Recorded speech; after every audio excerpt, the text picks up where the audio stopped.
வந்தேன்.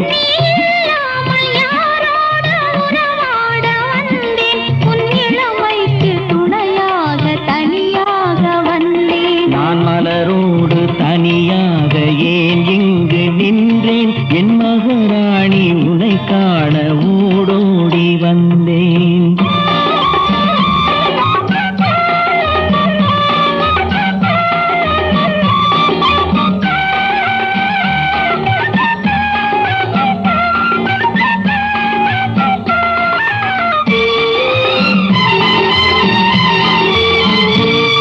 நீ வருகின்ற வழி மீது யார் உன்னை கண்டார்? உன் வளை கொஞ்சம் கை மீது பரிசென்ன தந்தார்? நீ வருகின்ற